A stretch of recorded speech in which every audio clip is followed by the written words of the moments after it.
Meu nome é Mateus e sou ex-protestante. Me tornei católico em setembro de 2018. Vejo muita polêmica sobre o Concílio Vaticano II e confesso que isso me angustia muito. Como ter uma visão equilibrada sobre o Concílio? Mateus, primeiro, não fique angustiado, porque isso não tem a ver diretamente com a essência da fé da Igreja. Você pode ser um ótimo católico sem nunca ter ouvido falar no Concílio Vaticano II, nem no Concílio de Trento, nem no Concílio Vaticano I. Não se preocupe com isso. Quanto ao concílio, todos os concílios têm seu valor. Nenhum tem valor absoluto. São magistério da Igreja. Todo concílio, quer dar resposta a algumas situações da vida da Igreja naquele momento. Então, o concílio só pode ser bem entendido, Mateus, quando ele é estudado e analisado no contexto histórico no qual ele aconteceu. Todo concílio tem falhas de linguagem, todo concílio tem falhas na formulação teológica, porque a linguagem é humana e o modo de pensar é humano. O que um concílio não falha, Mateus, é na doutrina. Quando um concílio proclama um dogma, quando um concílio ensina uma doutrina, ele não erra. Mas ele pode ser falho no modo de explicar a doutrina. Nesse instante eu falei sobre o Concílio de Trento, que usou a palavra repetição ou renovação para o sacrifício de Cristo. Uma linguagem ruim, mas era que era possível naquela época. Veja como é interessante. Então, o Concílio Vaticano II é um pouco mais complicado, porque os concílios eles eram convocados para responder a alguma heresia. Então, ele respondia e, no fim, ele colocava os cânones. Quem disser isso assim, seja anátema. Quem disser isso, seja anátema. Entende? Aí ficava bem amarradinho. O Concílio Vaticano II não foi convocado para isso. É que a mudança do mundo era tão grande. Veja, depois da Segunda Guerra Mundial, o mundo passa de rural para urbano, de tradicional para tecnológico. Uma loucura. Você tinha a briga tremenda ideológica entre marxismo, fazendo um sucesso louco, os grandes filósofos eram marxistas, imagine, a Guerra Fria. Então, e a Igreja, como se posicionar diante de tudo isso? Então, foi uma tentativa de colocar a Igreja nos dias atuais.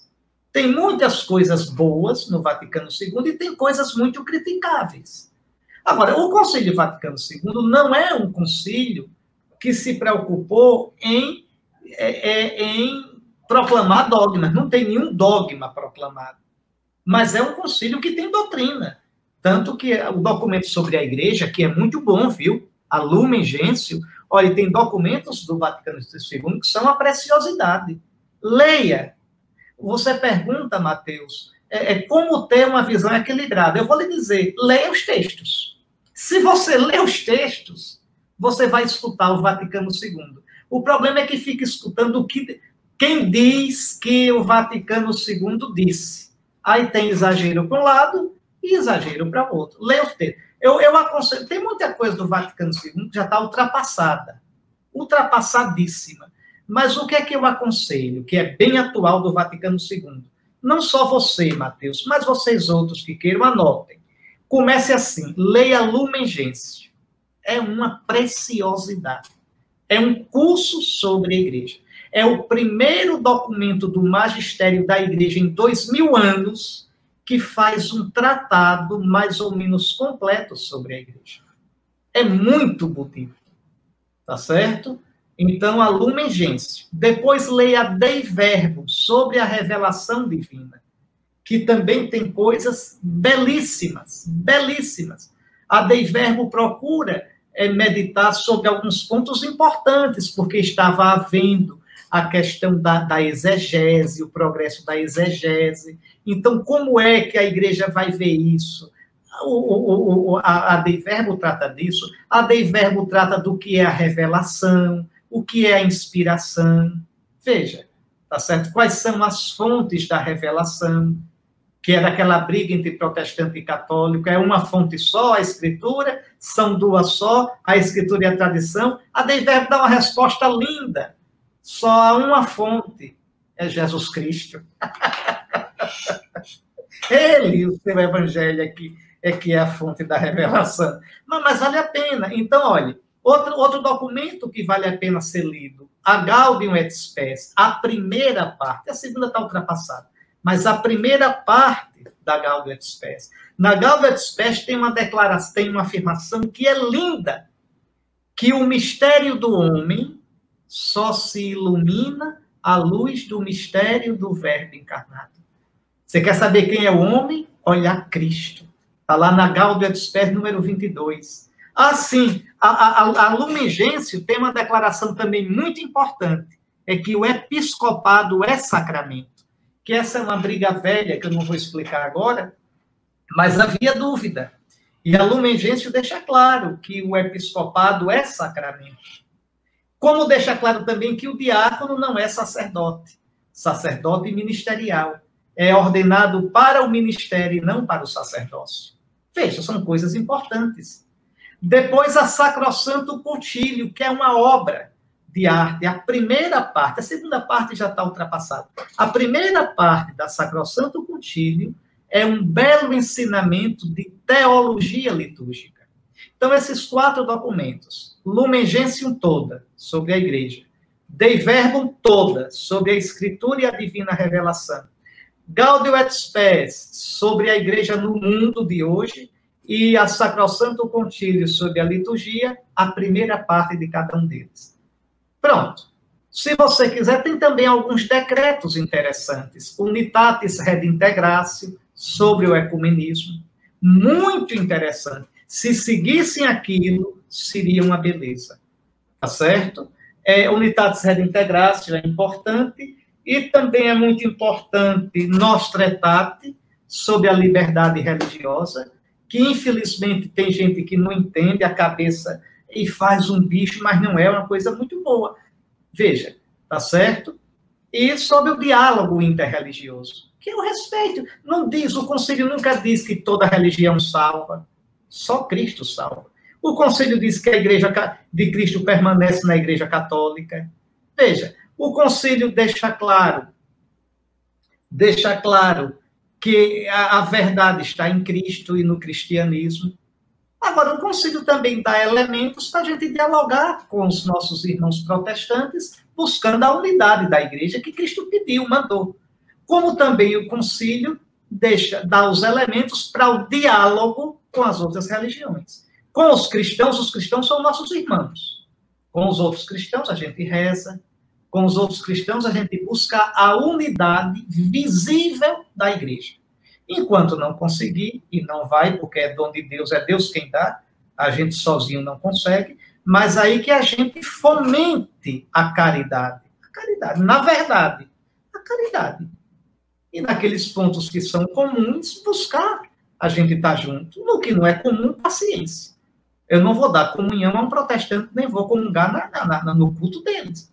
Mas tem tantas outras coisas para a gente pode rezar junto, invocar junto o nome de Jesus, até morrer junto por Cristo, se for o caso, fazer o bem a outros, num momento importante para uma sociedade, rezar juntos, porque a gente reza em nome de Cristo. Eles também são batizados.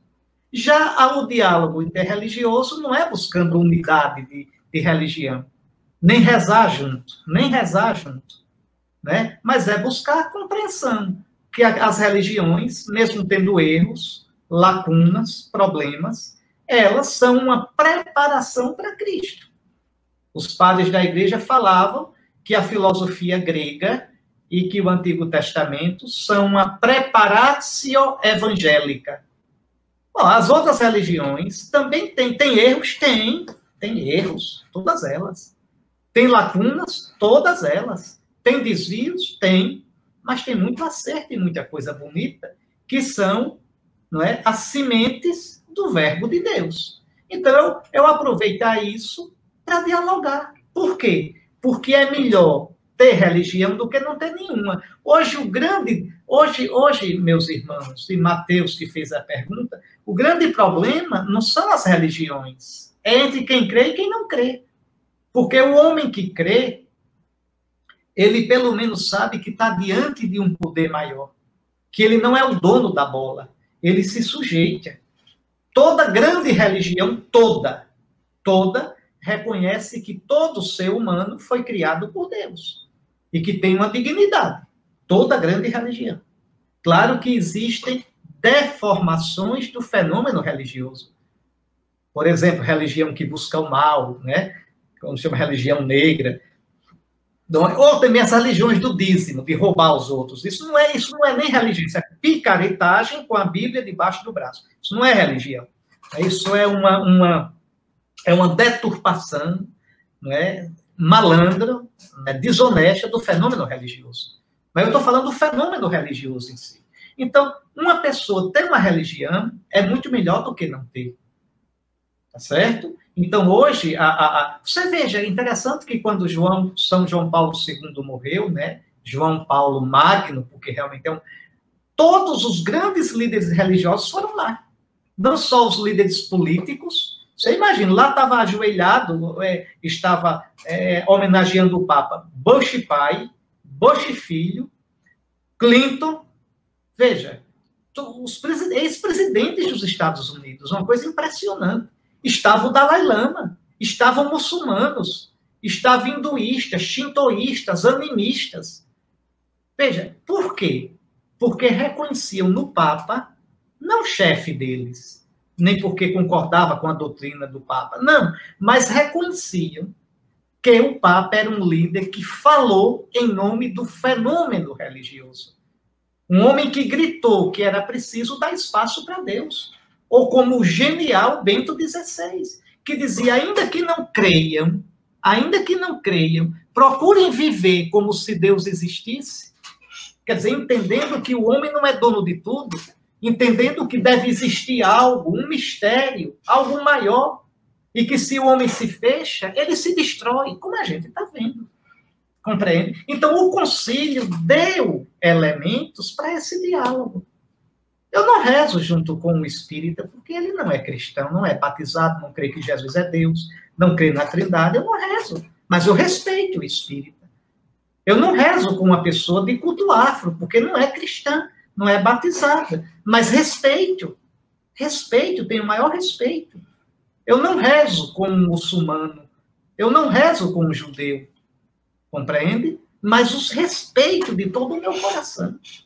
E acho bom que eles rezem, porque Deus escuta, não é? Escuta o tatear deles, porque Cristo morreu por eles também. E porque a igreja, sendo o corpo de Cristo, ela é ministra da salvação para todos. Então, leia esses textos do Vaticano II e sossegue o coração. E depois que lê uma vez, feche e vá cuidar de ser cristão. Leia a Sagrada Escritura, leia os místicos, vá ler a teologia ascética e mística do Tanqueray, vá ler um monte de coisa boa que tem para ler, tá certo? Vá ler um monte de coisa boa. E não fique preocupado com essas picuinhas, não, porque você vê que isso não é de Deus. Isso dispersa o coração, resseca o coração, levanta raivas e destrói a fé. É sinal de que não é de Deus.